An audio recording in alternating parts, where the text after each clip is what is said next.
Hey now, and welcome to episode 50 of the Help Find the Others podcast. If you've been here all along, welcome back. But if this is your first time listening to us, well then welcome. I'm your host, Ruben, and for the 50th time in a row, my man Stan is on the line. How you doing, bud? Doing good, man. Yeah, so, this, first off, 50 episodes, I think is a good, good long stretch, and I feel like we're still picking up speed, so that's good. It doesn't feel old to me and everything. We've kind of, I know for a while we had a new guest every episode, and we said before that we wanted to have go back and revisit old guests, and so for this episode we revisited the first guest, Kenny, who I know I've gotten a lot of messages and seen a lot of comments, but I imagine you've gotten a lot of feedback of like people wanted to have him back on, right? Oh yeah. No, he's a guest. He's a favorite guest for sure. Yeah, so I thought it was really good to connect with him, and as much as I kind of want to not have the pandemic situation in the world be the forefront of all of our discussions. I do. We talk about that quite a bit in this episode, but I think it was a really good perspective, to get his perspective and a really good conversation about it, and it didn't feel like beating a dead horse like most people are talking about nowadays. Yeah, well, and we did touch for a long time just about the silver lining of it all, and the hope side of it all, which I think that's the most powerful thing people can put out about it right now, is leave the negative to the government types and leave the hope and the building of a new normal to people like us and other podcasts. Yeah. So, and also I guess you need to mention, if you're listening to this on the audio version, this is actually going to be the first episode we are including video in. So if you're watching on YouTube, stay tuned because we're about to fade to the video portion. But for everyone else, thank you. If you've been here for all 50 episodes, thank you. And here's to 50 more. And so hope you guys enjoy our talk with Kenny.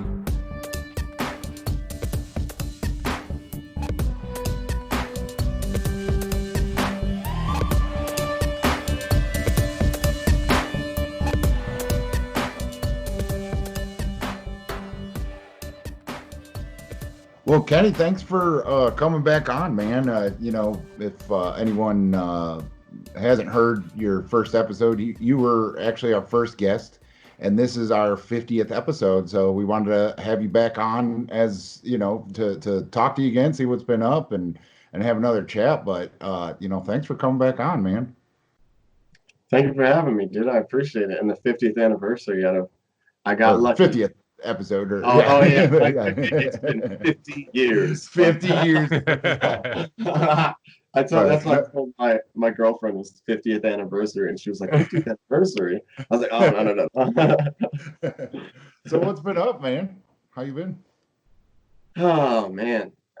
Besides everything that's been happening, it's just been like a big growing process, just going through just the ups and downs of life. And I actually took a break from chewing salvia and took a break from the mushroom for a while. That's why I haven't been uploading content on YouTube as much, because I don't know. Part of me felt like I could have almost said all I can say. And I don't know if you feel that, because Ruben, like, you upload a lot too, and you talk to a lot of people, and I don't know, sometimes I just get that feeling like I've kind of said everything I can say, and I need to step back for a minute and just live and experience, because the last couple of months have just been me being hard on myself. And I don't know if that's because I haven't experienced with the mushroom or salvia recently. I don't want to put it to that, but I have been really hard on myself and getting caught in a little bit of the game. And so, I mean, just living. But this thing that's happening in the world is definitely energized me. Yeah. I mean, it's really important for us as content creators, or whatever you want to call it. This is a really important time because, um, while unfortunately, due to YouTube and podcasts and stuff like that, there's a lot of misinformation and disinformation going on about government or health or anything. This is still a problem that affects the people, and it's important to document the zeitgeist of who's being affected, and I think that's what we do with the psychedelic plant medicine angle. But still, it's part of the whole picture of how humanity is being affected by everything going on right now. But no, I know the feeling you were having. I mean, and Stan, I'm sure, has felt the same energy of like, Yeah. it's just like, I don't really want to record. I hope the guest cancels tonight, whatever. Like, what are we even going to talk about? Oh, another guy talking about mushrooms, whatever. And it can, any creative output has, moments of where the energy just isn't there. And I think you did hit on it, right? Where it's like, you need to live, you need to like build up that energy before you can creatively let it out again. And it's hard to always just be like, okay, I gotta say something, I have a message to get out, because like you need to take that's an output, and you need the input as well, and so like, yeah, I do think, taking a step back can be the best thing for any content creator. Yeah. Yeah, really. And that's where it's come for me, because I've been connecting with a lot of sides of myself that I kind of let go by just, you start recording and then something works and you just kind of roll with it, and it's Yeah. just yeah, and also having the content based around my own experience, like your own trip reports and stuff like that. You sort of have to have the mushroom in there in order to Yeah. do that, and it just kind of it gets exhausting, Yeah. sometimes. Like, it really, I don't know, Yeah. you know No, I think that's very true, that like the farther away you get from the experience, it's just like a dream, like, where like you wake up, right when you wake up from the dream, you remember everything. And then throughout the day, you're like, man, I had the funniest dream. And then people be like, what was it? You're like, I can't remember. I don't know. yeah, And like, yeah, and like trip reports can be like that too. Uh, to where like you can have all these descriptions and everything. And if it's been a year since it happened, like, it's not going to be as vivid as uh, the phone call you made to your yeah. buddy after you were coming down. Like, that's going Oh, to be the oh my most vivid Mhm. gosh. description, right? So yeah, like, I'm the same way. Like, I have not had any experiences. It's been almost a year, like, maybe 10 months or so, and I've thought the same thing, where it's like, I really got nothing to say about previous experiences. I've said it all, and I definitely need to embrace, the other side, the spirit, from the plants, Yeah, sooner than later. But then it's like, it also comes back to, the time we're living in right now. Like, really yeah, can't. And I feel like, as much as I might be keeping it together and saying like, yeah, I'm cool, I'm not having that bad a time with the lockdowns and potential, uh, bad economy we're going into. Like, there is some anxiety there, and I feel like the mushroom would bring that out, and it would be a really intense experience. probably. Most likely, yeah. Yeah. That's what the mushroom loves to do. I mean, even in the video, like I said, that I was watching with Terrence McKenna and this lady, I can't remember her name, but I will get it. But she was talking about how people get caught up too much in trying to have fun with the mushroom, and the mushroom is actually more about learning about reality and the predicament that we're in and the situation that we're in. And it sort of gets caught, like, it's such a tricky, like, the mushroom is so tricky, psychedelics are so tricky. We Yeah. signed up for a very interesting thing. Yeah. because it's crazy. It's almost like some of my first experiences spoke the most to me, but yet to this day I still learn something more about the psychedelic experience and about life. And that's really what it's been more every time. That's probably been why I've taken a step back from the mushroom, is because it always kind of gave me guidance and direction, and now I sort of have chosen what I want to do. Like I kind of got it I got a vision of where I want to go. And I think that's sort of what it tries to instill in us from the beginning in the first place, is to make that decision and to just trust ourselves and just go with it, because we have that power. I mean, Yeah. we technically don't need the mushroom or the psychedelics in order to be able to experience life, because we're alive. Yeah. And to me, that's I think that's the best thing that I've ever learned from taking any psychedelic, is the human body. You know, being in the human body and experiencing life is the trip. That's the thing that we signed up for, you know. And so if I sort of get obsessed, you know, I get obsessed with things, and maybe the mushroom, it falls in that same category, but you get obsessed with learning. And that's Yeah. another thing that I thought about in the very beginning. That's what's so intriguing about the psychedelic experiences. It's not the psychedelic experience itself, it's learning. It's the Yeah. fact of experiencing a new side of something that you always kind of thought was, and then you get a new perspective. You know, Mhm. and that almost is kind of what Terence McKenna would talk about, where he says essentially what psychedelics do is they break down boundaries. Yeah. They break down barriers and boundaries that we've set up, kind of, you know, culturally, societally, and individually. Yeah. Yeah, I mean, it's almost like, you know, whatever psychedelic you're introduced to get to start you off in your journey as a psychonaut, it's like you get interested because of the pretty colors, but you get hooked because of you find out what the colors are telling you, you know. um, and it's I forgot the whose quote it is, but you know the James Fadiman like quoted in some interview where he was like, you know, the role of the psychonaut is to need less and less of that tool every time, you know, and I think like while I do feel that I do need to reconnect with that other, you know, dimension or whatever.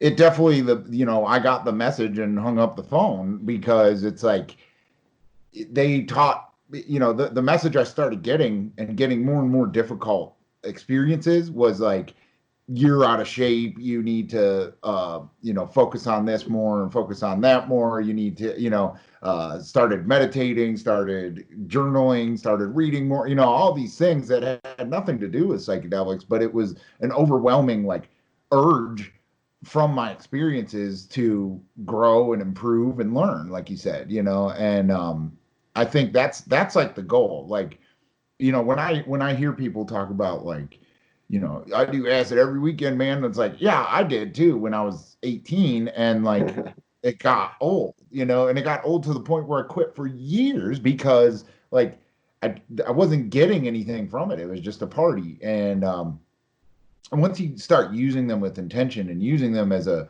teacher and a healer, it's a very uh, you know, sporadic. There's the need for them is very sporadic, you know. And I mean, much like all these people we quote, you know, take Dennis McKenna for instance. Like I think he said he does mushrooms like once a year, you know, and it's like this is Mhm, like the godfather of like psychedelics, and mhm. you know, I mean, even a guy that knows as much and has experienced as much, like that's what he comes to the realization, you know. And yeah, I definitely. I mean, everyone can do what's good for them, but it's like you need those moments to breathe in so that you can breathe out, you know. And I think stepping away for a little bit from psychedelics is always a good thing for everybody, you know. Yeah, You know. you're So absolutely right. yeah. So I saw your one video where like you posted about like a really difficult time you had with Salvia. Like, do you want to talk about that and explain that to people that might not have Which seen one? it? The salvia and cocaine or something like that? No, Or no, no. The one where you did it live. You did it live, and like something was like Oh, lifting your eyes up. Say, yeah, It's like dude, we the can talk about 20x. that. Oh my yeah, God. Yeah, we can talk about that. Oh my God, dude. Like literally that to me, that was probably that experience is probably why I stopped making videos for a minute. Is because it that's what I thought. Yeah, because yeah, from yeah. Yeah. yeah watching that, I was like, oh shit, man. Yeah, Yeah, dude, because I that I mean that was my spiel the whole time, was don't smoke salvia because it's like it's not how the Mazatec shamans used to do it, and they used to say Lady Salvia will burn you, whether Lady Salvia or whatever, but Salvia Divinorum is just so hallucinogenic, like it just breaks the physical, like it was like bro, it was by far like some of the craziest shit I ever experienced in my entire life. And that was 5X. That was Mhm. 5X salvia. But I talked to somebody who watched the video and they actually told me, like, based on the bowl that I had and the way that I ripped it, I actually might have gotten more like milligram to percentage of salvinorin A or whatever. So it might have been like 10X or 20X versus, if somebody were to take like a pinch of 20X leaves versus Yeah, a whole entire bowl of 5X. yeah, It's just like the same thing of like, it's like drinking a 12 ounce of beer versus a little tiny shot of a 40%, liquor. It's like the yeah. same thing. It's like but so maybe that was what did it. But dude, it was like the moment I blew out the smoke, I knew what was going to happen. And that's why I just like laid down and I just started breathing and breathing. And then it was like I was trying to close my eyes as hard as I could. And normally with psilocybin and you'll have to sort of close your eyes and pay attention and look, and then you might get a little flicker, and then all of a sudden the flicker evolves and then it evolves and all of a sudden before you know it, you're in a full-on hallucination. But with salvia, it was literally just like I was laying down and it was like a hand, like my hand wasn't even there. And you guys can do this to your face, and it felt exactly like it, like literally just like it. It felt like a hand was coming across my face and just like ripping like my eyelids open, but like from like this direction to where it was not even like my eyes, like my skull and my brain was just being like lifted open. And it was that's when I got up because I stood up, and that's when I was like, okay, I don't want this, because it reminded me of my other experiences that I've had before with salvia, where you get pulled to the left and then it's going to come, and then all of a sudden it's like boom, like your eyes behind and your eyes opened, it's the same thing. That's when I got up and I was like, okay, I don't want this, because that's it just you can't control it. Salvia is uncontrollable. Mhm. And that's why people lose control of their body when you can look up all the YouTube videos of people smoking the extracts. They roll on the ground or they go out the window, or they're Yeah, just stuck in the fetal position underneath it's because salvia takes control of your body, and it doesn't, because the way it affects parts of the brain that operate with motor control. So being able to function the physical body is almost like shut off. And mhm. so you're kind of like a similar thing to sleep paralysis, where in sleep paralysis your body's paralyzed so you can't move, but then your the threat detection part of your brain goes haywire. So all of a sudden you're paralyzed and you're like, oh my God, there's something around, and you can't move. So you're like freaking out even more. And with salvia, it's sort of like the same thing. And because I've had personal experience with it before, the moment it happens, I know. And that's why I freaked out. I didn't like freak out right away, but it was sort of like instant regret. It Yeah, was like I should not have done that, yeah. because I knew what I was getting myself into. Um, and then, holy Well, shit, didn't you dude, end up getting stuck in a loop? it was I almost got stuck in a loop because I Okay. became aware of the loop occurring, and it was so intense, Stan. Like I can't even explain. Like it was. So I was in a trailer at the time. Like right now I'm in a den because we had to move out of my other location. We may get into that later on, but so I had to move in a new place. But where I was living in a trailer. So I could just open up my trailer door and walk right outside. So I where I was laying down, and then I got up and then I walked outside. It was like the moment I opened the door, I was in the loop. And it was like a curve. It was like a curve where not only was my vision curved, like it wasn't even like I could see through my eyes. It was like I was looking from like Google Maps almost at a curved image of my trailer and me walking. You know what I mean? Like I was playing Grand Theft Auto or something like that, and I just went third person and saw like everything playing out. And then I started walking in the loop. And then right as I started to notice what was happening, because I kid you not, if I would have continued walking, because the property I lived on, there was like pallets and old cars everywhere. So I would have literally just walked into the car and followed the curve that I was on. I literally just would have crawled over the car, fell down, crawled, no, as long as I could follow that curve that I was on. But my mind, like, because I was, thankfully, I knew what I was doing. You know, like I've done a lot of research and I have a lot of experience. I knew that the curve was happening, so I reversed my pattern. And literally, I walked back into the trailer, the same exact fucking curve, dude. Yeah. right back into the trailer. And that's when I fell right into my arm into the futon, because that's where I felt safe, was that like beginning spot of the trip.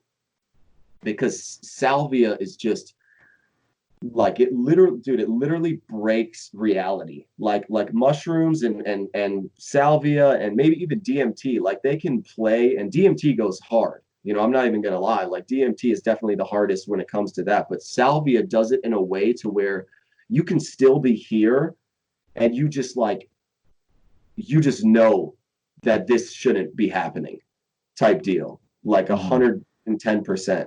And then what happened was, after I laid back down, the vision behind my eyelids, my behind my eyelid hallucinations were just getting so intense and I got into the loop pretty much because I had walked up and gone out like right when I smoked instead of laid down and chilled. But it's uncontrollable, dude. It's like you can't even, nothing prepares you for that experience. The moment you smoke that bowl, everything else is out the window. Like everything you prepared for, read about, it's out the window at that point. And holy shit, dude, I'm getting like goosebumps just thinking about it. Yeah, dude, you could like... feel it through the video. Like no joke, you could feel that through the video. I remember watching it and I was thinking like, how did you come to the conclusion that you should post that? Like, was it a dilemma in your mind to post it or not to post it? Or was you just like, I'm doing this for the video? It was literally, because if it was my choice, I would have never, I'll never smoke salvia for the rest of my life. You know, it was just sort of that thing, because at the time I had hooked up with an affiliate link where I was getting where I was getting my salvia from. And so they were sending me, he sent me chew, and then he also sent me the extracts. And I thought, you know, what an interesting, you know, content is salvia mixed with CBD, which is what it was. It was 5X mixed with CBD leaves to see if it, you know, calmed the anxiety or anything, which it didn't. Yeah. It didn't do anything. Yeah. But so have you ever had it, like, is that kind of the anxiety, is that more common with the smoking? Is that what you're saying? Like, have you had moments like that from chewing it as well, I guess? Every time from chewing, there's a moment. There's like one moment of fear that I think it's only because I have the prior knowledge of the smoked experience that I could even envision, you know, something else occurring than just what chewing does. But there is about a moment of fear where I think I'm gonna blast off, but then it's just like I lay down and I just start breathing again and everything's good. But it's like there is a moment of just like absolute terror. But it's only, I'm telling you, it's like a moment. It's like it's there, and then it's like, oh God, no, we're not going nowhere. We're good. It's like then you're back to and yeah, because chewed salvia for the most part is very much just a very introspective experience, and really only in the higher dosage of chewed grams will you actually even get hallucinations or even colors or trails or anything like that. But no, the smoked version, that's definitely a reoccurring thing. Every single time I've smoked the extract, it's just terror, dude. It's not it's not enjoyable at all. Yeah. Well, and it's like, watching the video you posted where I don't think you had done any other like live trips, right? Like was that the first one that you I have my 4 gram where I took 4 grams of mushrooms and I recorded the experience. Like I documented it throughout the experience and stuff. But besides that, just one time when I took an eighth, I had like a minute and a half section. But that's the only time, where the whole entire thing from start to finish was documented on camera. Yeah. I don't think I'd seen those others, but seeing that video, like, so I've seen the video you're talking about, like where the guy jumps out the window, and like I saw one that was pretty funny where like these two dudes are like on their porch and they start freaking out and falling over, and their dad comes out. He's like, "What are you doing?" And they seem like, there's part of me that's like, what a bunch of idiots, like they can't handle their shit or they're faking it, they're just trying to, have a viral salvia video. But then seeing you go through the same thing, and it's like, I know this guy, I know he has his shit together, I know he's not goofing around here. It made it like, oh fuck, because I've only smoked salvia once, and like I had nowhere near an out of control experience, so I just never really did it again. It was kind of nothing, but definitely seeing you go through that, I was like, oh shit, that stuff is no joke, like those people that posted the other videos are not fucking around, Yeah.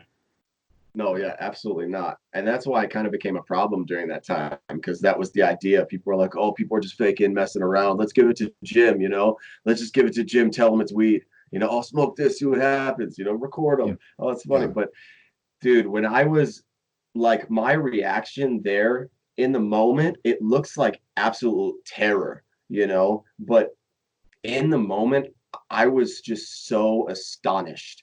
It was just absolute astonishment at what salvia can do.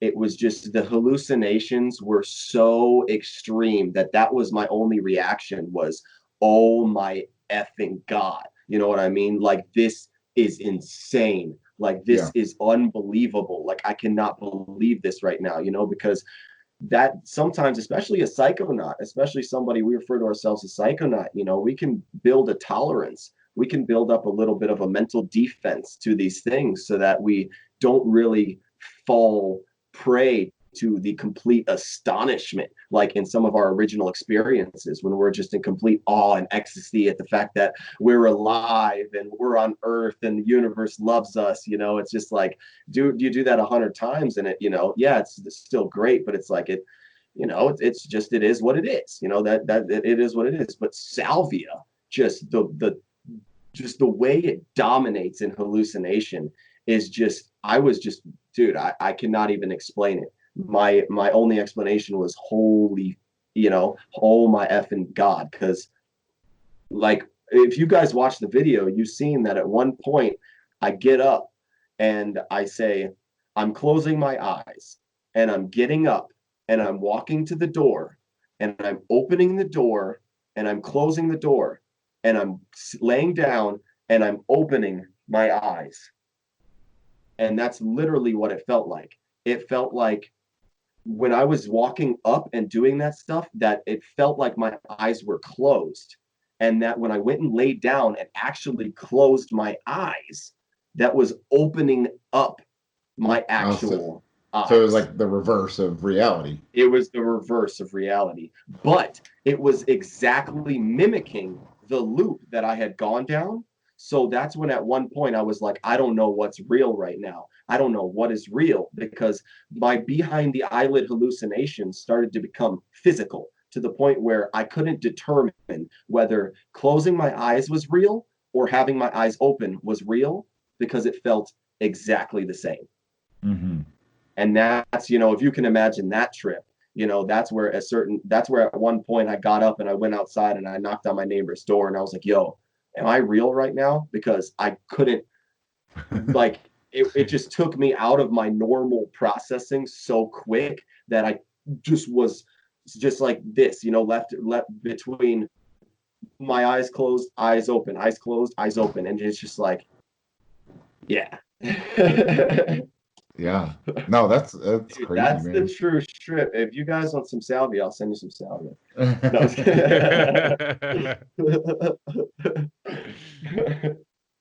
Yeah, I think, I mean, there's obviously, it's a plant, it has plant spirits in it. I believe in that. But I think like a big component of the difference between the chewed salvia experience and that is probably kind of similar to the smoked DMT experience and the ayahuasca experience. That it's like, breathing something in. I mean, and even, the difference between eating cannabis and smoking cannabis. It's, like the drug action of any of these substances, regardless of what, their plant spirit is completely different, quicker onset and all of that, and shorter duration, I imagine, as well, with salvia. But it's just that the getting it into your blood system through your lungs is different than your digestive system or your gums or mucous membranes or any of that stuff. And I think like there's part of that, but I think there's something too, like you said, that the shamans say that if you smoke Lady Salvia, she'll burn you. It's like, I don't know, like the healing that plant wants to give. It wants it to be a prolonged experience, maybe. I don't know, but it's definitely weird, and like I said, it's. I definitely gave it the old college try when I smoked it, and I had like a 10x or 20x even. I can't remember, but I don't know why I didn't have the experience that other people do, but I definitely like, especially seeing your video. I'm like, I think I'm glad I didn't get that experience.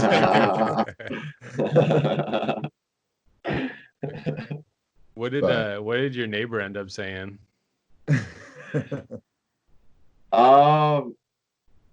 Well, I had spoken to him about it prior and like explained to him a little bit, and he was interested in it, and he was like, "Oh, I might have to try that one time."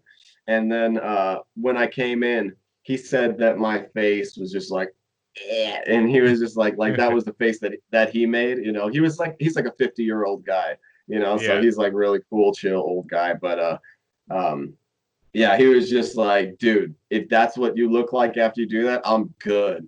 He's like, I don't want any part. I don't want any part of that. And I'm like, no, you don't understand. It feels really good once you come down. I think that's what someone told me. They were on Reddit when I posted the video. They were like, a drug where the high is when you come down. I think I'll pass. I was like, that's funny. Yeah. Like, that's pretty funny. So like what is the come down like, and having that kind of reality shift, like how long does it take? I imagine there's a week where you're like questioning if you're still in the trip or not, right? Like, or no, I how mean, you long can was it actually back to normal? if you watch like the whole entire video, once I go in and shower, because right after, because in my eyes, I mean, the smoked experience can be useful if the intention is sort of a wake up call. If your intention is to scare yourself into your body, that's basically what I mean, because that's what salvia does, is it takes you out of your body and your normal motor control, your motor functions. And so when you get that kind of control back of the body, it just, like, walking feels euphoric. Being able to move your toes feels euphoric, and just simply, just stuff like that. But no, it was like right after I got out of the shower and I came back, I was good. I was just like, it's it really happens quick to where you're there, you're completely gone, you're questioning reality for 5 minutes, and then you finally start to get a grasp, and then it just hits, to where like you're okay. Oh, okay, I'm back. Because there's a moment there when you can see in the video where I'm just like, oh my God, because I was just like, I couldn't believe how good it felt to just control my hands, and Yeah. control my legs and control my feet. And so that's why I've said sometimes that the main point of the salvia experience, the smoked version, is the return to the body. It's not even the experience itself. It's about returning to the body, because in my opinion, that's what all the psychedelics sort of show us, is that we are a body, and Yeah. that, we're gonna die, and that the time that we got, we should enjoy the body, because that's what we're here for. Yeah. Like that's what Salvia was saying, is it's like you're a body, you should enjoy being a body. And Yeah. so in order to kind of, it's just the same thing, like in my opinion, of what the yin and the yang is that it's not necessarily a 50-50, but that in order to experience good, you have to experience bad. So like in order to experience what it feels like to be alive and in the body, you got to feel like what it feels like to die, or like Yeah. almost be on the Mm-hmm. verge of dying. And to some sense, that's what almost all of these psychedelics, I feel, at least for a moment, can do to people. Even LSD or mushrooms, I've heard from people where they're like, dude, I thought I was dying at first, but then it was like, yo, Yeah. it's like, all right, I get it. Yeah. Well, it's like the most extreme gratitude you can have, like um, Yeah. we can get so caught up in uh just the rat race of everything, and we're so, we can get so frustrated with our lives and all the stress and, obligations we have and stuff like that. And that psychedelic experience, even if it's difficult at the time, yeah, when you're coming down and you're like, oh, thank God, I made it through that. Like, thank God I'm back to normal, and I know what my name is, and I know who those people are in those pictures or whatever, is freaking out when you're, having like an ego death kind of thing. Um, it's like, it's just gratitude. Like, it's like, oh, thank you, like that you just say that out loud. And that is important, and honestly, I think that's a lot of what's going on in like our culture and our society right now. There's like a lot of people that are just like frustrated, or like just want everything to go back to normal with society.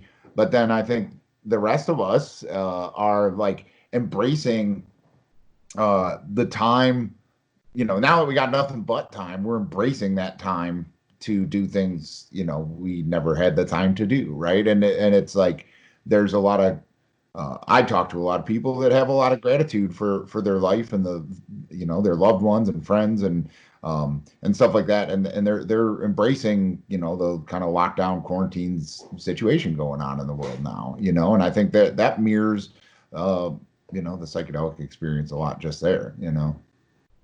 Exactly.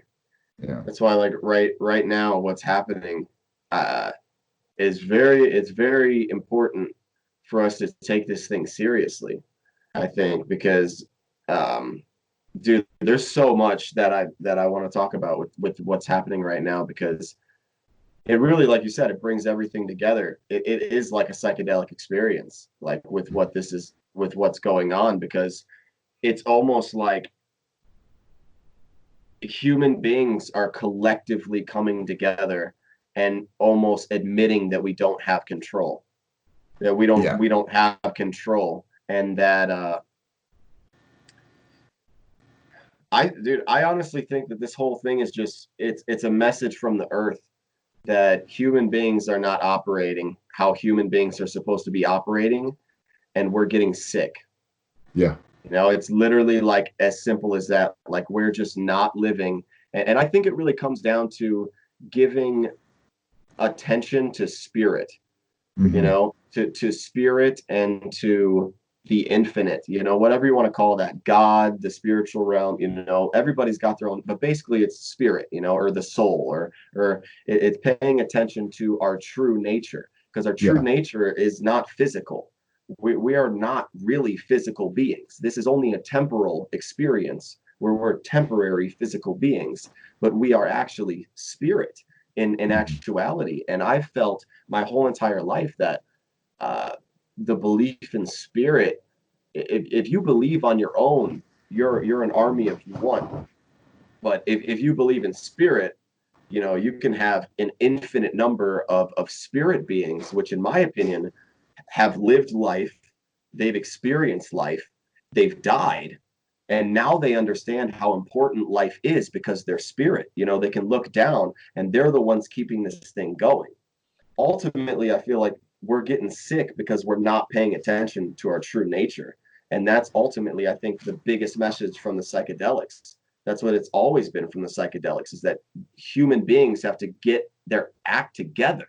We got to get our act together, because we're not necessarily destroying the planet, because the planet will wipe us off the face of the earth and heal itself. The earth can handle itself. It's perfectly fine. But we're destroying our environment for ourselves. Human beings, we're killing ourselves, essentially. And this whole thing is playing. Man, it's a trip, dude. It's almost like leaving me speechless sometimes, because I don't even know how to bring it to words what's actually happening, because you don't know whether this is the thing, or is it just going to pass over like everything else has. But then I guess the question is, how much damage is actually going to be done to the economy and to all the individual lives who now aren't working, and they got to pay bills and all these stuff. They may have been in jobs for 10 or 20 years, never expected a disastrous event to happen like this, and now how are all those people going to survive? So I agree with what you said about the earth will be fine, like it's like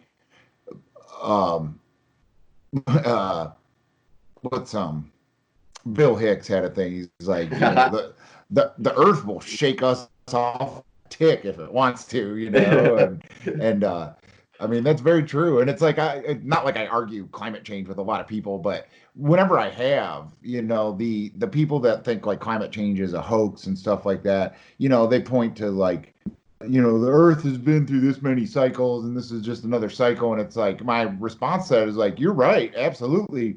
The thing is, all those other cycle changes, the humans weren't around because they couldn't live during them. And so like, we like climate change is like, we need to stop arguing about who caused it and figure out how are we going to adapt to it. And that's what the situation is here with the virus, is like, I don't know. I mean, there's a lot of people that think it's like just going to go away or whatever. And it's like, that is not the view of most epidemiologists, like some of the governments are saying that for sure. And the government health officials are saying like, oh, we'll beat this and we'll get you, you'll be able to go to church for Easter. And then they're like, well, that should be the end of the month. And then they're like, we're hoping by July, and it just like keeps going past. But when you listen to like real scientists, like they're like, this is like, everybody's going to get this in 2 to 5 years. And then we're going to have herd immunity, whether they get a vaccine or not. It doesn't matter, because half the people aren't going to take it. People don't take the flu vaccine. And like, I already hear people talking about that they're like, Bill Gates is just trying to profit off this vaccine or whatever info's out there. And so they're right. Like the herd immunity is just going to come from like us just accepting that it's like a transition to like a virus that's just part of the code of life on this planet, honestly, And so it's on us to move from there and be like, well, how do we fit into the future then? And I said on a couple podcasts ago, I had an analogy of like, if, not looking at it from an earth situation, but looking at it from a like society, the system, whatever you want to say, is like because of the debt-based economy that the world has chose to be the main way money works, we're all slaves essentially, like, and the plantation house is on fire right now is what's going on in the world. Take the virus out of the situation, just look at the economy and jobs and stuff like that. And us as slaves we see it on fire, and we have three choices. One is to just be like, fuck those guys, and go back to bed, and like they'll fix it, real, whatever, and let it burn down and watch them build it back up, and and then you're just back to being a slave, and they're gonna take their loss out on you, right? They're gonna say like, we can't give you as much food because we had to spend all that money to repair the plantation house, and then the second option is to help them put it out, which I don't know why anyone would choose that, but obviously a lot of people are going to do that. And then the third option is to be like, well, fuck this plantation and run away and start your own. And I think that the psychedelic community,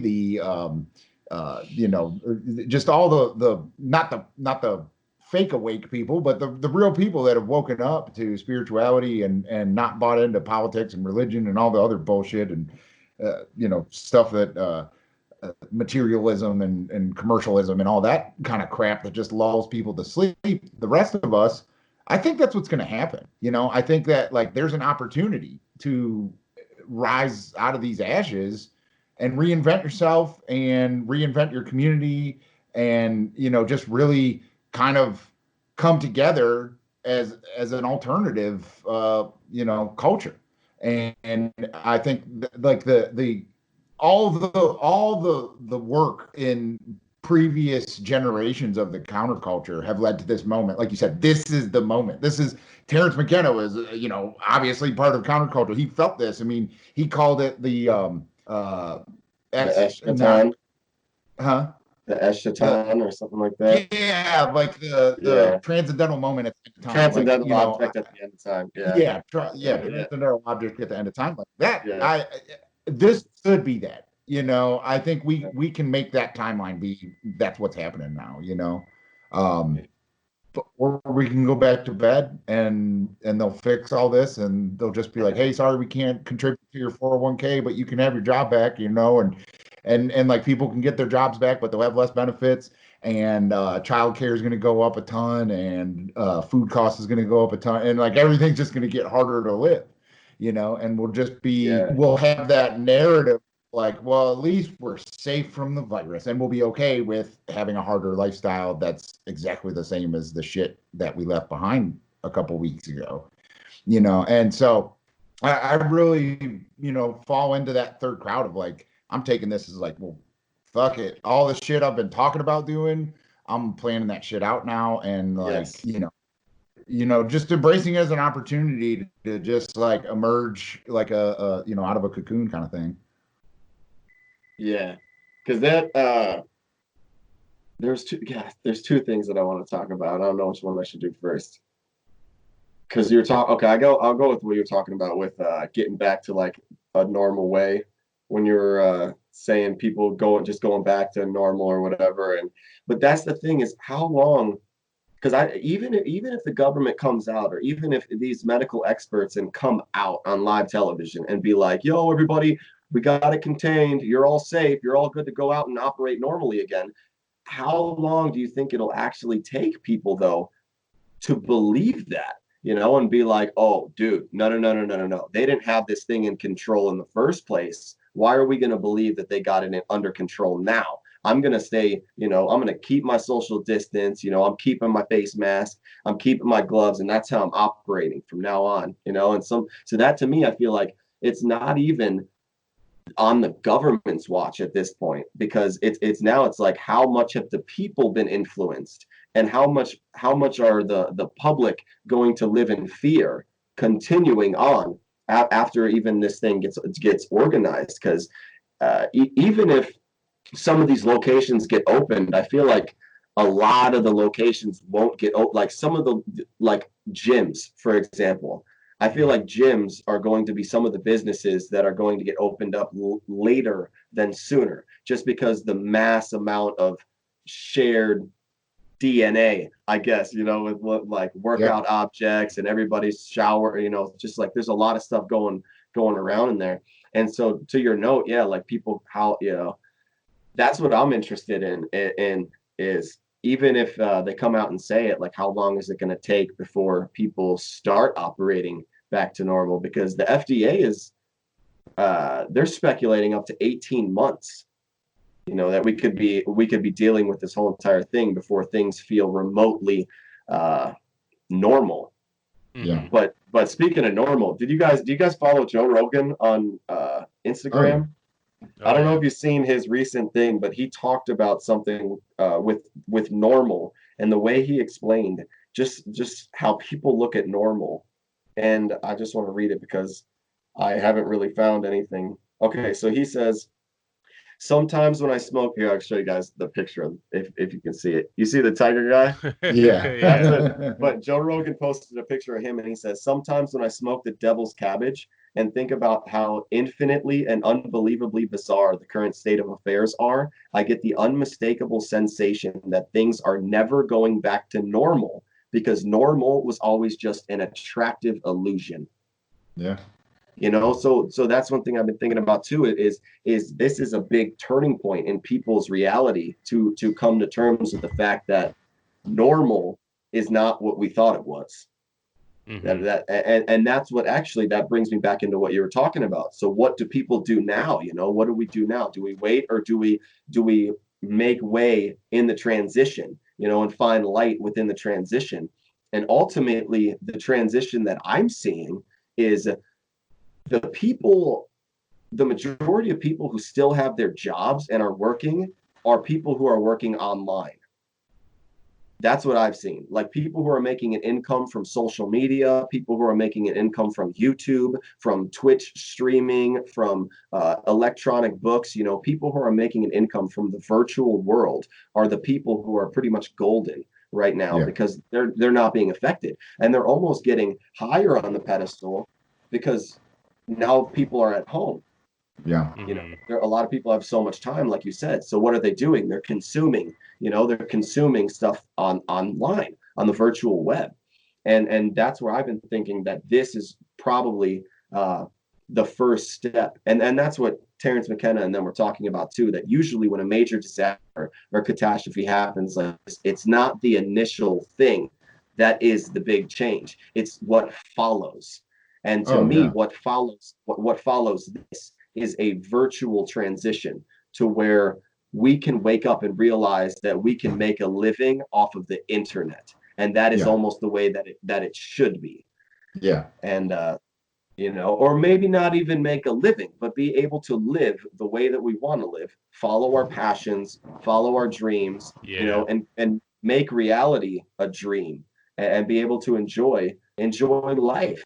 That to me is the bottom line. That's why I've been so depressed and hard on myself, is because I just want to enjoy life, because I know how beautiful it is. I know inherently how amazing it is to be a human being, and the chance that we have to be in this existence is zero to none. It's like it's a literal miracle.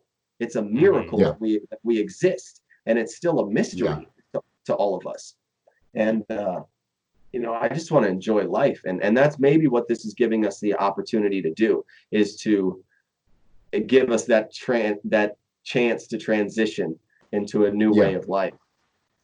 Yeah. I think as far as a new normal, I think a definite, like you were saying, people making money on the internet, not even if it's, a departure from their what they've been doing. It's just that, like, if they've been having to go to an office and sit there in front of a computer and have to be there by 8 and, have to take an hour lunch unpaid and then have to sit in traffic to and from work. And then now they've been at home and they've been doing the same amount of work and getting everything done and everything's satisfactory, except they've only been putting in 2 or 3 hours because they got to help their kid with their online homework because there's no school. And then they went out and did a picnic, so they had like a 2-hour lunch and whatever. And they're just telling their boss they were working, so they're getting paid.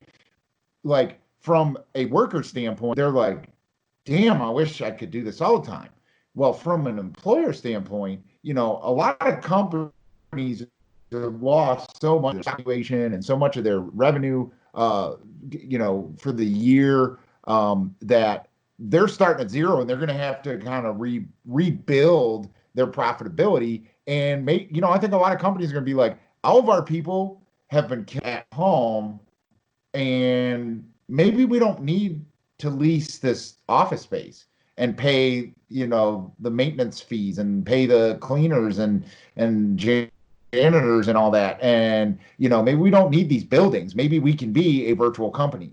And so from an employer and employee standpoint, that could be the new normal, is that a lot more people work from home coming out of this, and, as far as people that's not, an option. I mean, I work outside. I work in the woods. My job's not impacted, but, someone that works retail or something like that, something that's closed now, but is a brick and mortar store. If retail stores survive, because it's like, I don't know, they just lost a lot of income, and it's not like people are going to come out, no one's sitting at home like, God, I wish I could just go shopping at Kohl's. Like, what the fuck? I think like that's not going to just bounce right back. And then a lot of people with missing income, like people just aren't going to be able to afford materialism for a while, Mm-hmm. Like that's going to change shit. And what are all those people going to do that used to support those, the people that used to support materialism as part of their occupation? Like, what are they going to do?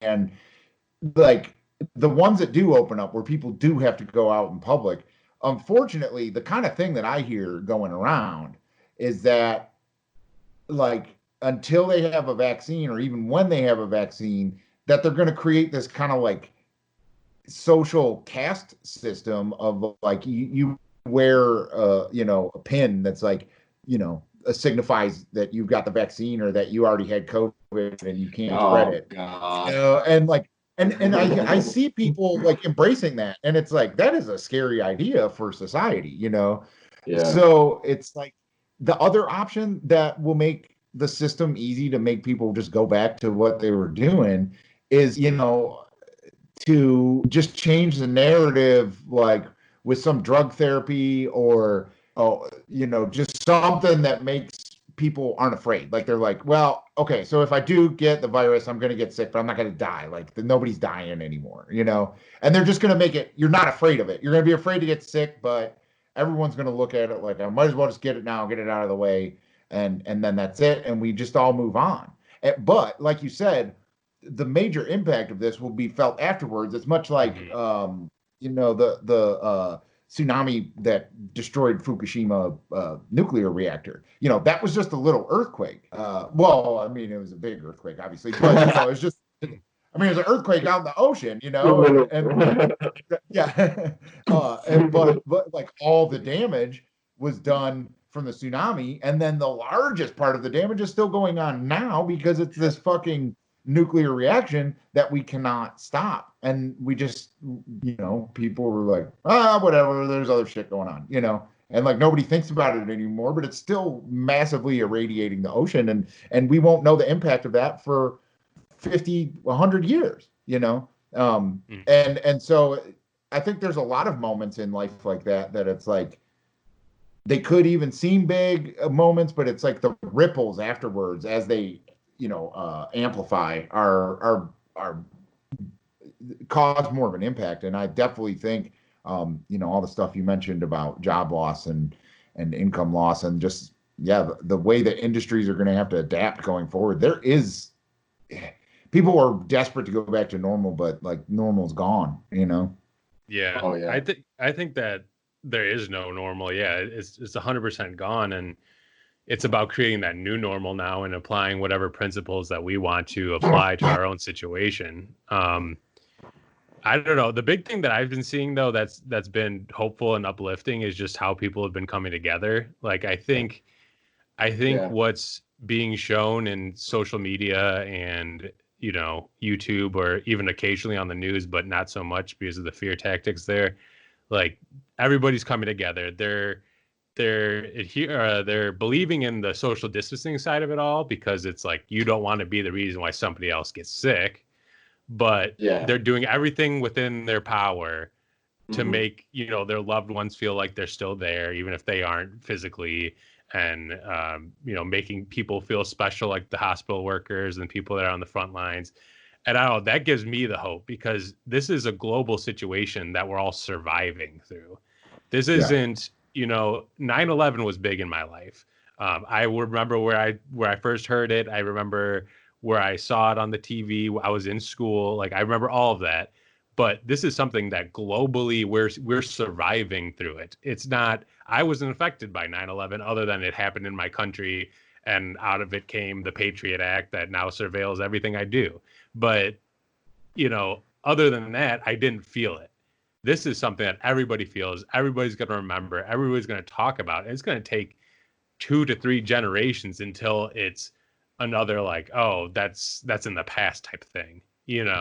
This is going to linger. This is going to linger. And this is going to I think it's going to bring people together. And I think what we're seeing too is it's giving a large groupthink towards fuck the government, which I think is a great thing at the end of the day.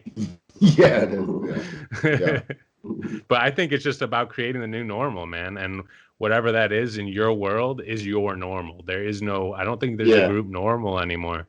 Yeah. No. Well, and that's one thing, like I was saying, before we started recording, and we were talking about, like that I used to be really paranoid maybe 10 years ago that the world was going to end and I was going to have to be in some off the grid scenario or whatever. And I think that's the realization that I grew out of that. I just grew up and was like, oh, that's a stupid way to look at it. Like, is that much like we say with ourselves, like we can be very afraid of like traumatic things happening to us, but in the moment we handle danger pretty well. Most people do. Some people freeze up maybe, but most people, you look at it afterwards like, oh my God, that was a scary situation, but I actually handled it right. Society does the same thing, and all those like end of the world movies where like, everybody dies because of a virus and then people are just scrounging for canned goods and abandoned houses and stuff like that.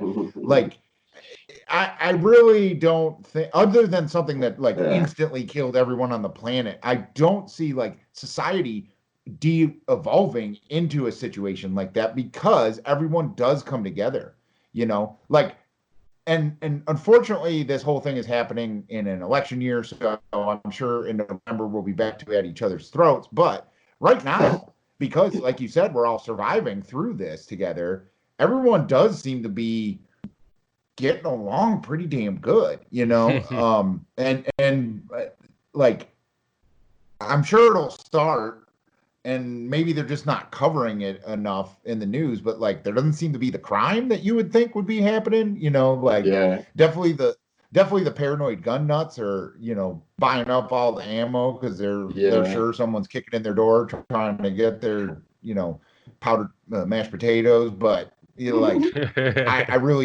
don't see that happening yet. I mean, maybe keep the quarantine going on for 3 months and maybe that'll start happening. But it really seems to be, everyone just embracing each other, and seeing more eye to eye. And it's good to see that, because that was just kind of like a realization I had of like, oh, the world probably never is going to end unless it's just something that kills everybody. It's like we actually aren't going to kill ourselves. For instance, we've only dropped 2 atomic bombs, since the invention of a weapon as awful as a hydrogen bomb or atomic bomb or whatever. We only really used it twice. And it's never been used again. Like everyone's threatened by it. Everyone has stockpiles. Everyone's ready for that. But everyone's always called for like World War III, and it's never happened. Like humanity already reached that apex and knew like, we can't go that way, And it's like we have like some kind of built-in like limiter to like how bad we can get towards each other, you know, and that was it. And we know like that's good. That peaked, and you know, we like to stay about here where we argue about Democrats and Republicans, but other than that, like whenever anything's worse than that argument, we come together, you know, and I think that's what we're seeing right now. Oh yeah, for sure. Have any of you guys, or everyone's just too scared to be angry? Yeah, that too. That too. The virus is definitely being used as a fear mongering thing right now. Have you guys been dealing with like just having too much time? Like Kenny, are you working or anything like that? God. Like I'm feeling guilty for not doing shit. And it's like I have all this time now, and like I had all these plans, and my excuse was I don't have the time, and now it's like, oh fuck. Like I got 24 hours a day of doing nothing, and I'm still not doing shit. Like, oh my gosh. No, see, that's the thing that's been making me laugh the most is when, like, I went over to my parents' house, and like I said, they're both unemployed, so they're just like, "Oh, we're so bored." And the question every morning is, "What are we having for dinner tonight?"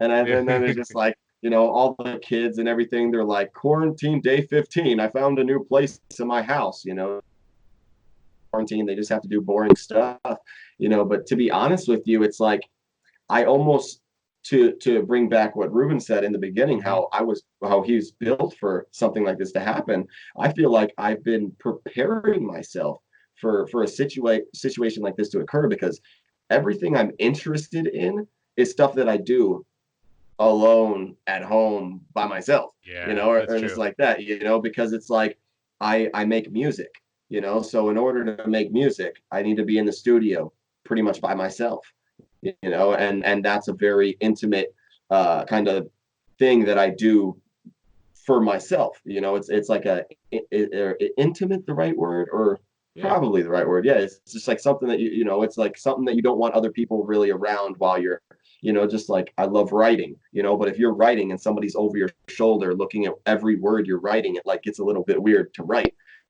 But yeah, besides that, like my YouTube channel, you know, and just I run, you know, I wake up every morning, I run. I do Wim Hof. So I don't know if you guys know about Wim Hof, but I've been doing ice baths and cold therapy and breathing techniques and stuff like that. You know, I've been nah, bro, I love it. I mean, I love it because I really like don't feel in isolation or in quarantine. You know, even though people are advising us to stay inside and stuff like that, but it's like you look outside, dude. The mass majority of people are still out grocery shopping. They're still, I mean, literally, I go to a grocery store where I live, and there's 50 people in line right next to me. You know, it's like we're supposed to ban gatherings of 10, yet the grocery store's got 50 people all in the same area. You know, but I don't know how I got on that, but well, that's good, dude. That's good though. Like I guess that's the same for me. Is like everything that I do is I pretty much enjoy by myself. You know, like music for me as well, or working on this podcast or YouTube or anything along those lines is pretty much stuff I do. I guess for me, it's just like there's so much time where I'm not doing stuff that I'll end up feeling guilty about, you know, not maximizing 110% of my time. You know, that'll be my problem now. But other than that, I mean, I think the thing for me too is like how I think back in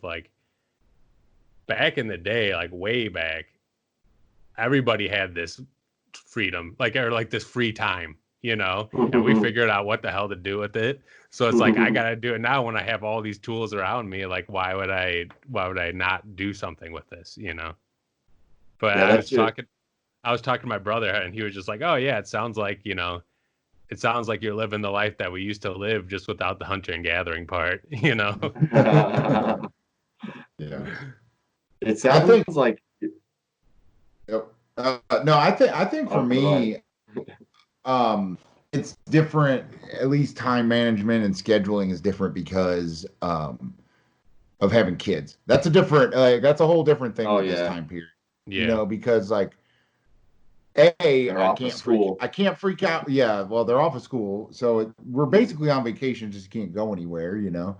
But they just started like kind of online stuff on school, so fighting with my son over having to do that is kind of annoying. But You know, you don't want to just be like, here, just play Xbox until you fall asleep. Like, you don't want to do that. You have to structure the day and everything. And like, now I'm still leaving and going to work, so you know, that falls on my wife, and it's very stressful, but you know, she's managing. And then I work 4 10s, so I have a 3 day weekend, and like, you know, the weather's been better and everything, so like, we've gotten out of the house, we went hiking, we took a picnic, we took like a cooler backpack, and like went to like this one really good spot in the woods in a park near me, that's away from everyone else, and just had like a picnic in the middle of the woods, sitting on an old log. Like, all of us were like, we never would have fucking done that on a normal weekend. We would have had too much shit to do, you know.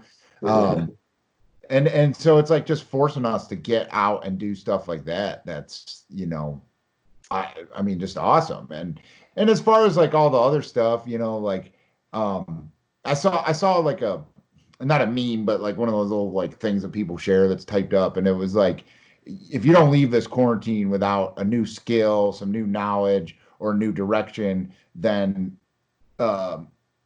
lack of time was not your problem. You just lack discipline.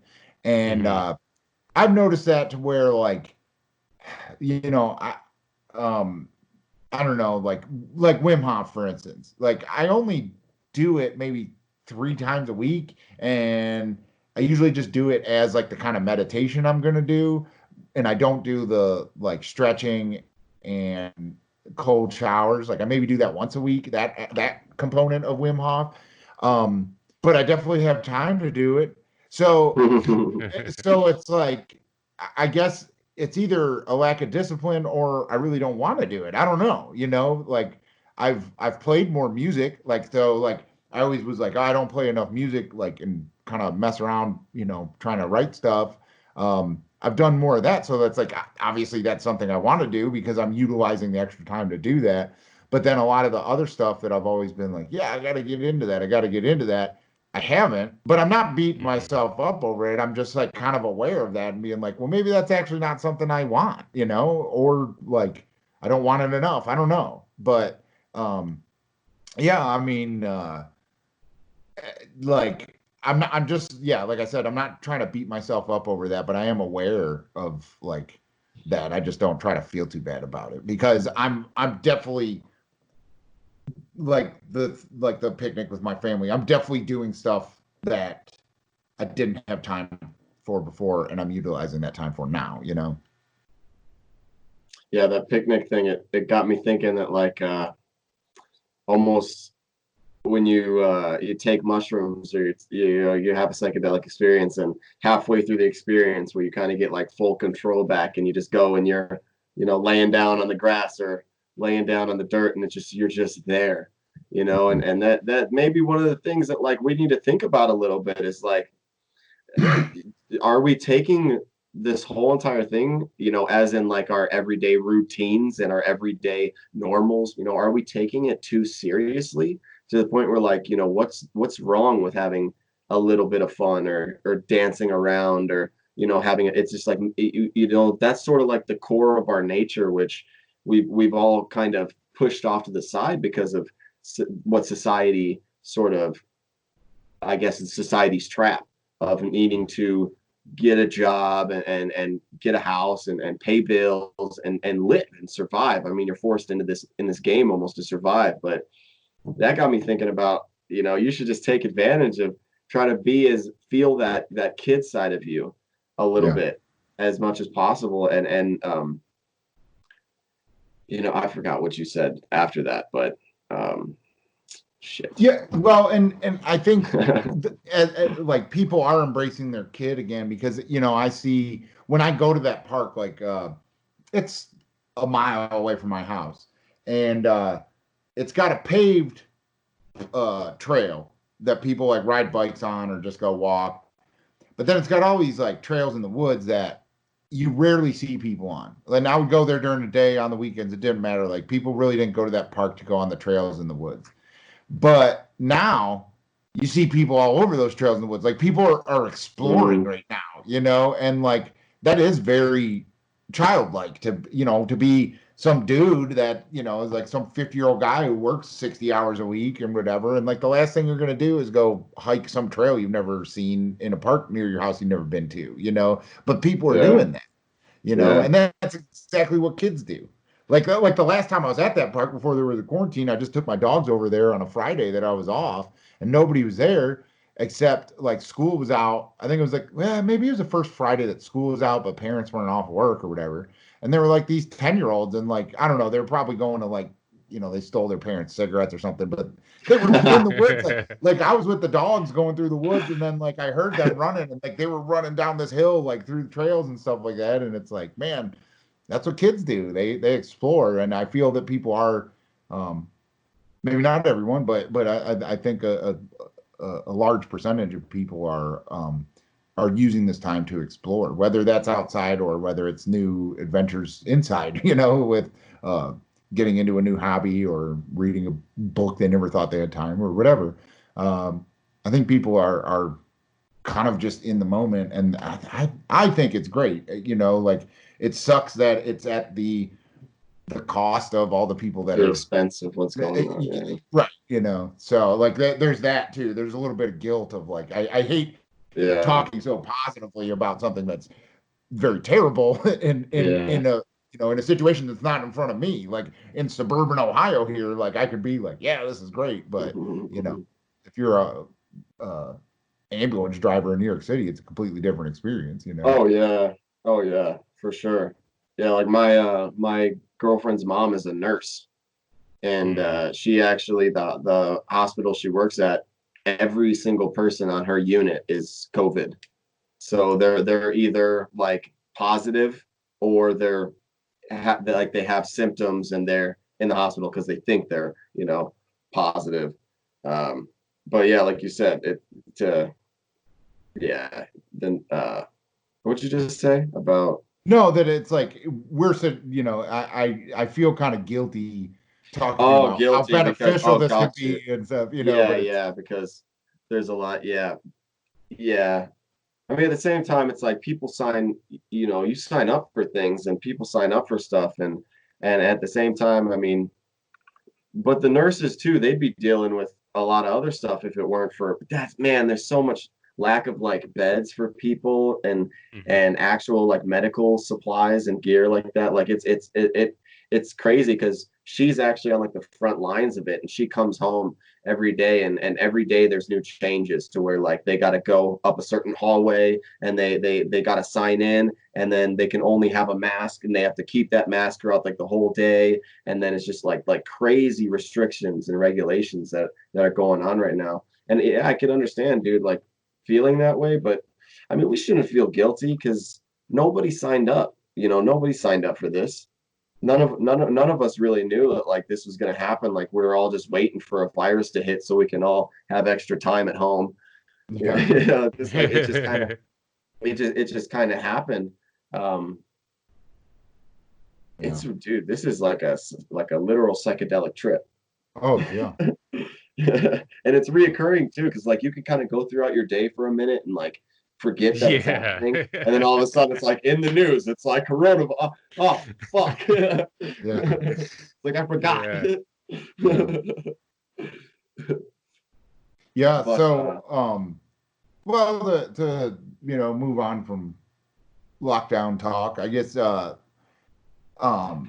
what you said, and you know, I don't know how much you want to get into it and how personal it is, but like you said, you know, that kind of stuff went crazy for you, uh, you know, and you had to move and stuff. Like, was all that kind of like building up from that Salvia experience, or like, you know, oh kind of no, just all life? no, not, I mean, really, the salvia just like it just kicked my ass in the psychedelic field. You know what I mean? Like the psychedelic realm of things, to where like, you know, sometimes you kind of get it, and then sometimes you're a wanderer, you know, where like, oh, I'll dabble here and there. I'll take a gram, and then I'll take 2 grams, and then I'll microdose, and then I'll take a gram, you know. But like the salvia, it just like, you know, it just that's all there is to it. So that really just stopped me from the psychedelic side of things. But my living situation was just purely off of this coronavirus.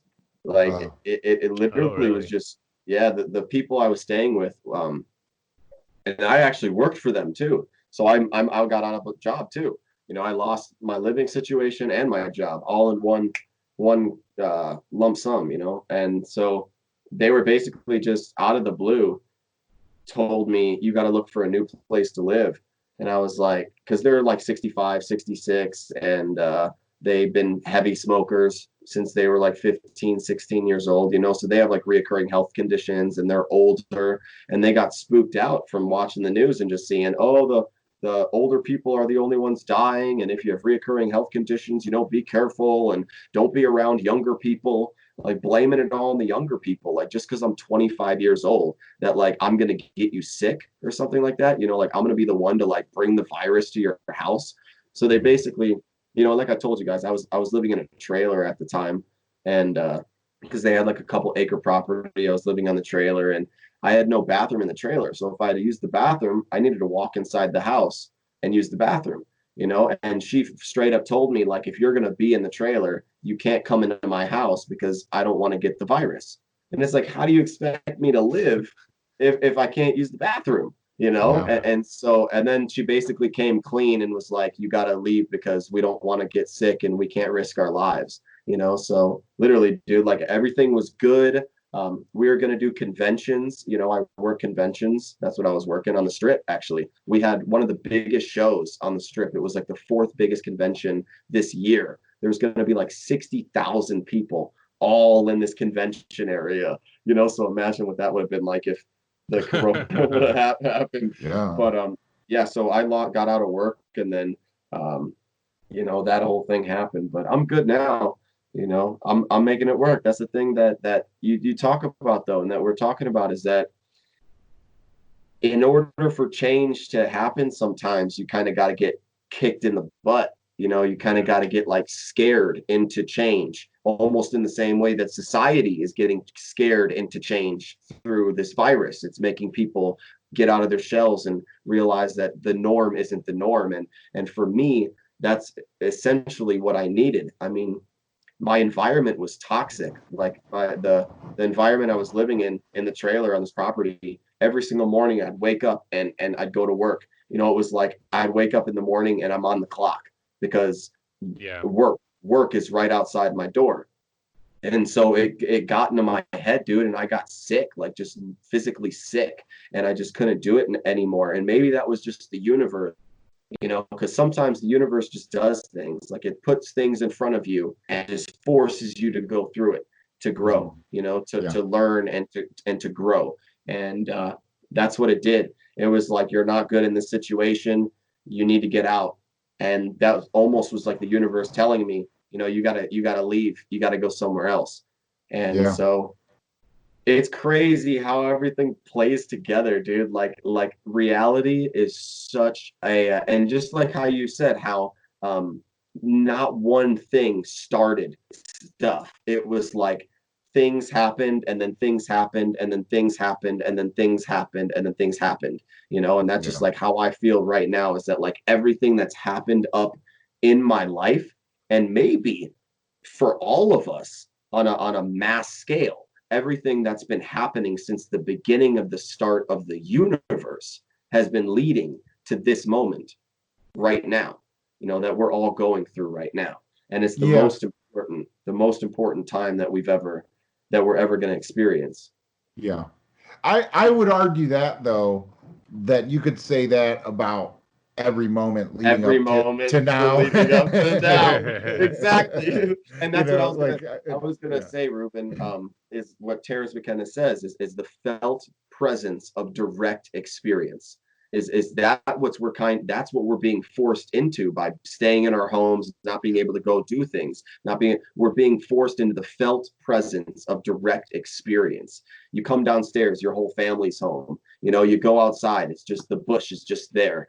You know, it's like we're meant, or we're being forced to feel Yeah. basically what's in front of us. And maybe essentially that's kind of been the problem with our history, is that we've been ignoring what's right in front of us and Mhm. distracting ourselves with other things.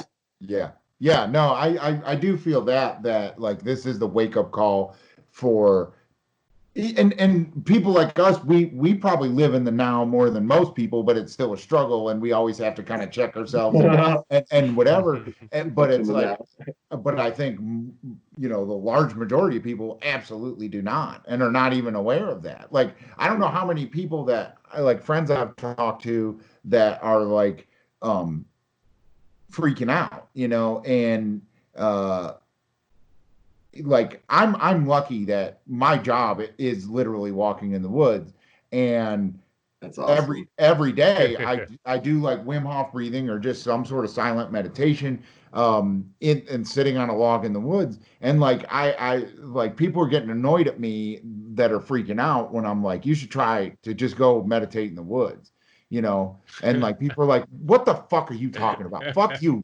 like, and it's like, well, try it first, then fuck me, because like I'm not just saying that to be a prick. Like, it's like, yeah, like we just have to be in the now. That's what the universe is telling us right now.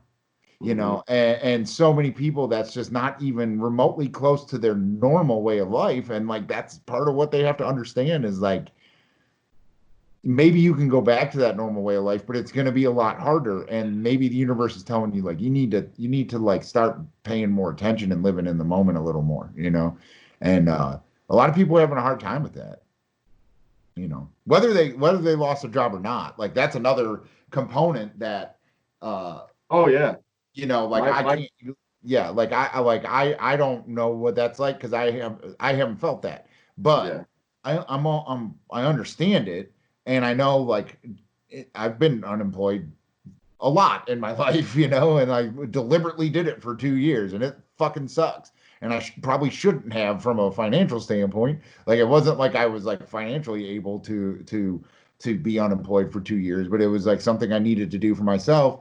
And so, like, if you just have to be unemployed, if being unemployed for a month or 2 months, however long this takes, um, is what it takes to get you to learn what it took me 2 years to learn, like, that's a benefit to those people that, like, it's a gift to be unemployed at this point. If you're going to come out of it better, if you're going to wallow in it, you're probably going to create a reality for yourself where your job doesn't come back too, like you're gonna that's the funny thing about our perception of reality, is the more we like focus on the things we don't want, the more we bring them to us.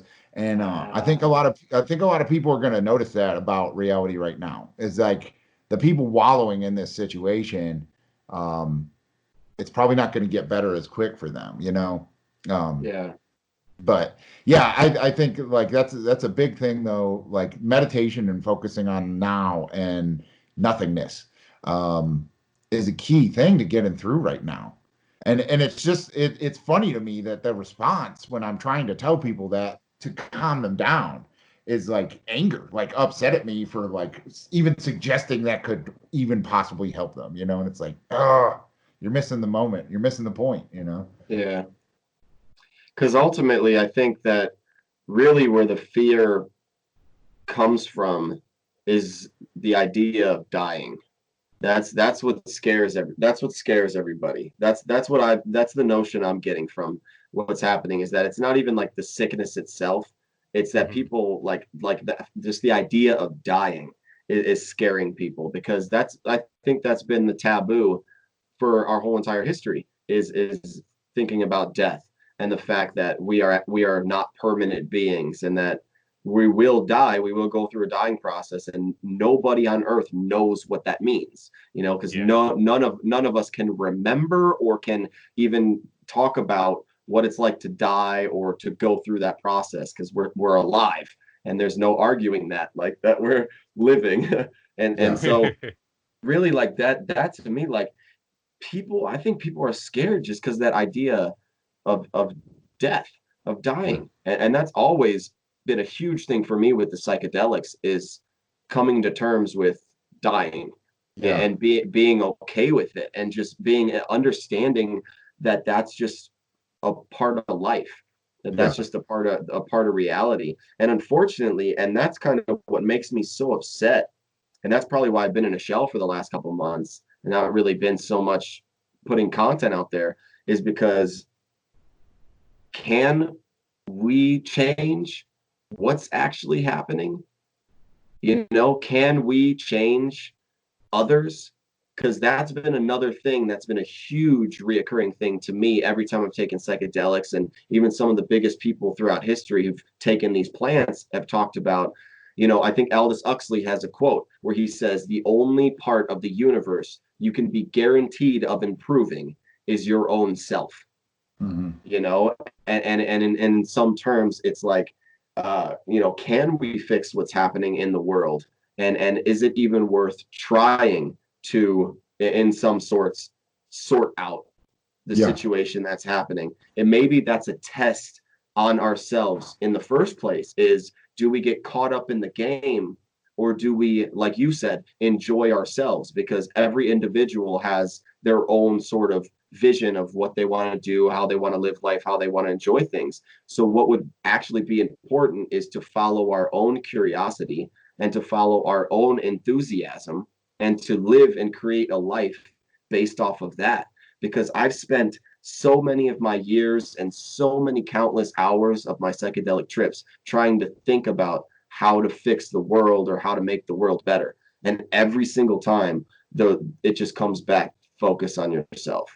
You know, just focus on you and get it together, because your power will be your ability to change and influence will become that much more powerful if we work on the individual, if we work on ourselves, because that's what we truly are in reality, is individuals. We are not a species of animal. I mean, we want to believe that we are, but we're not, because we're not truly connected. I can't think in your mind, and you can't think in my mind.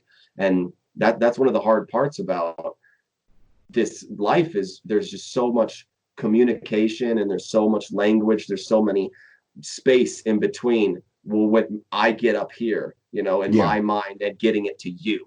And maybe that's another big part of where the internet is coming into terms, is because almost right now, I mean, I'm not, you know, I'm in Vegas, you're somewhere else, and Stan is somewhere else, but we're being able to influence each other, the chemicals in our brains, in each other's brains virtually. And you know, oh man, dude, this moment though, being here, you definitely got me thinking to just slow down a little bit and just enjoy being here, because that's, I just need to do more of that.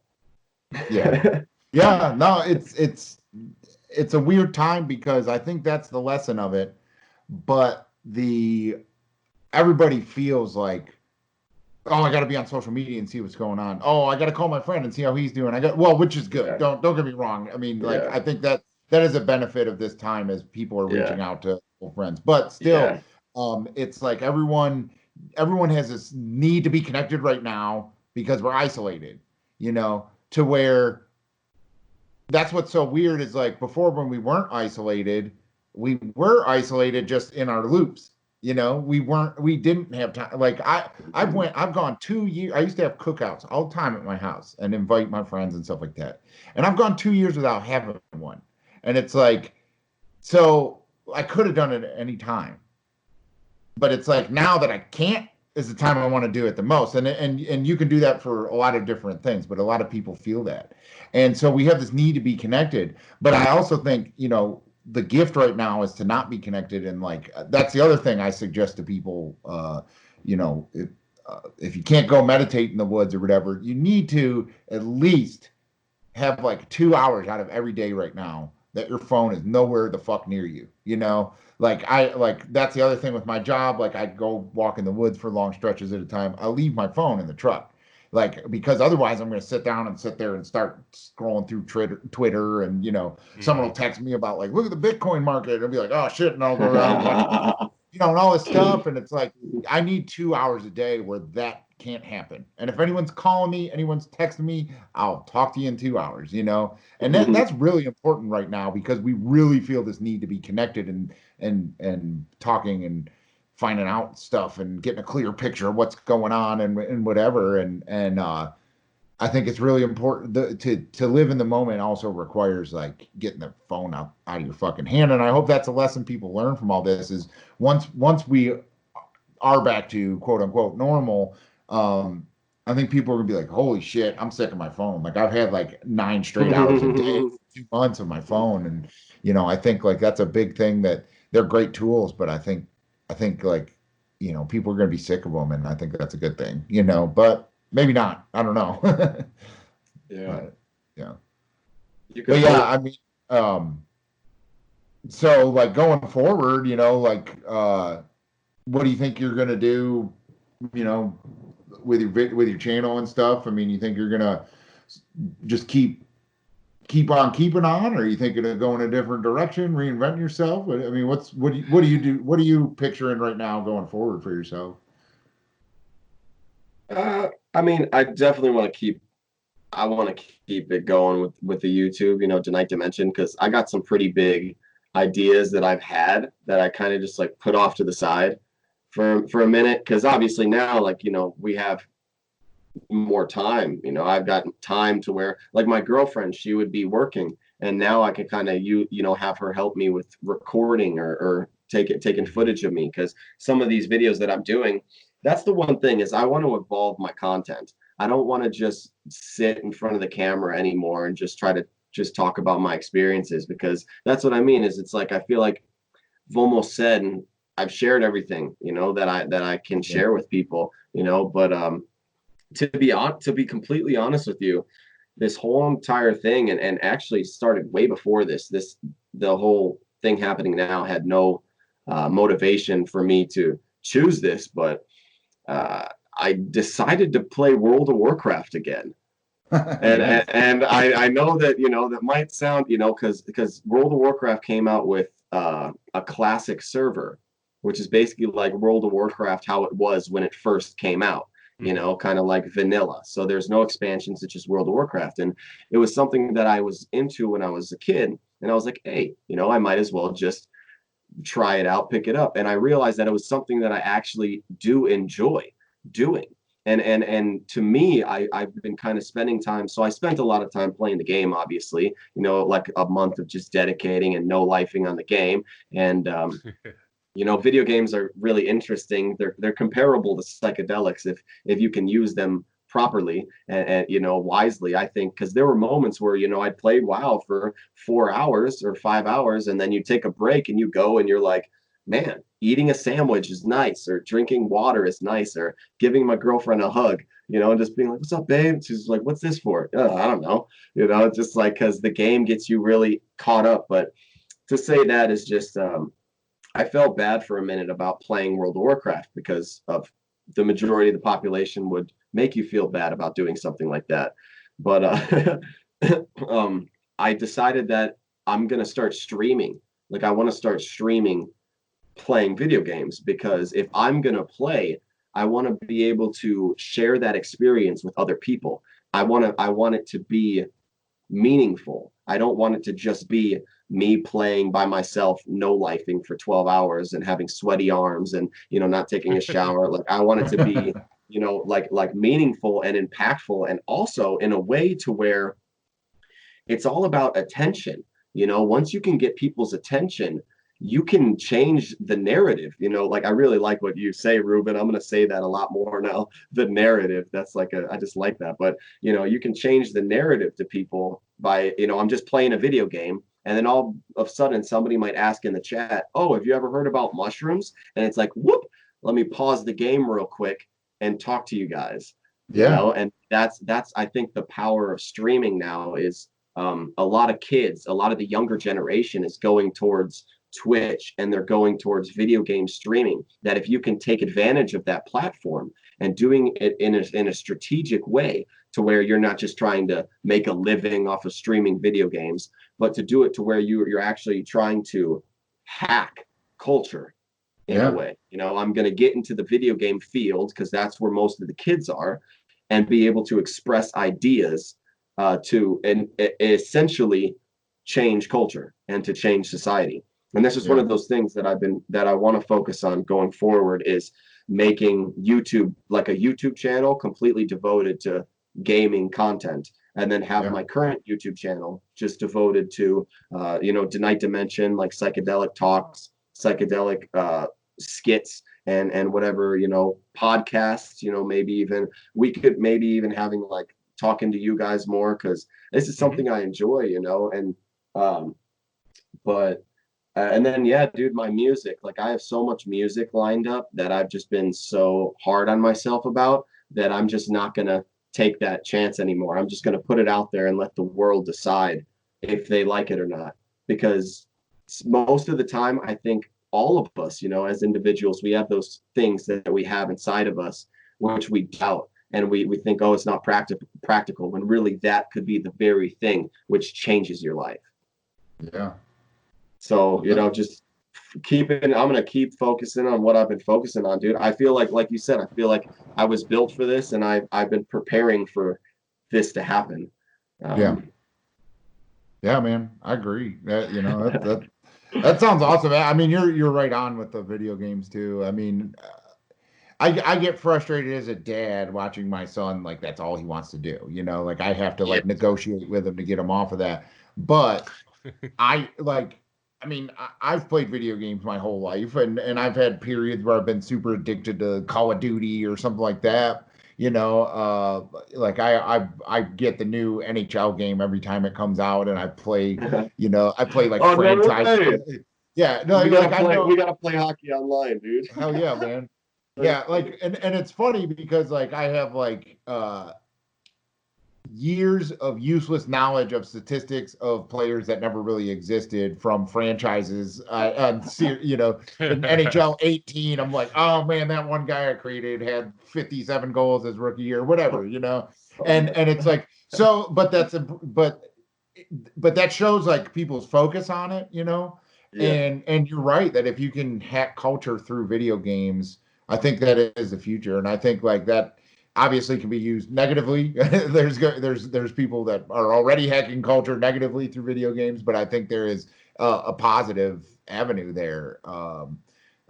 So I that's an interesting angle that I've never thought about with video games, but they're like they're a definite part of the future, and they're only going to get more real. They're going to get more immersive. They're going to get, I mean, and we've had some, we've talked about with some guests, like simulation theory of like, we could be playing a video game right now, like, I don't know if you watch Rick and Morty, but have you ever seen the episode, where like they're in the intergalactic video game arcade, and he puts like the helmet on, and then like he lives like this whole guy's life, and then he dies, and Morty's like, or Rick's like, like, you went back to the fucking wallpaper shop after you had cancer, you fucking idiot, or whatever. And it's like, video games are like, they're just a part of culture, and so any way that we can utilize them to a benefit of culture, I think it's great. So I think that's a great idea, man. But I think we're over an hour and a half, I think. So we should probably wrap it up. But man, it was great talking to you. I know we've had a lot of comments of people like, you need to get Kenny back on. You need to get Kenny back on. So definitely, I hope it's not another year and a half till we have you on. But I definitely appreciate you coming on for our 50th episode, and I love talking to you, man. And I love your content, and I look forward to watching your channel grow, man. Well, appreciate it, dude. I've been excited watching you grow, and this whole entire thing play out. I feel like it's weird because I feel like I know you, and you know me, and we know each other because we like can watch each other's videos and then have a conversation. It's really cool. It's a really good time. But we'll definitely have more times where we'll talk for sure. Yeah, for sure, man. Awesome. Sweet. As always, thank you for listening to the Help Find the Others podcast. Please don't forget to check out our Discord server to connect with our growing community. The link to join can be found in the description. And if you feel like donating to our channel to help us grow, a link to our Patreon can also be found in the description, as well as some cryptocurrency wallet addresses. If you would like to be a guest on the podcast or have any questions about these topics, please email helpfindtheothers@protonmail.com. If you would like to leave a voicemail or a text message question for a future episode, Stan, what's that number again? 567-233-1335. Okay, guys, thanks again. And until next time, let's help find the others.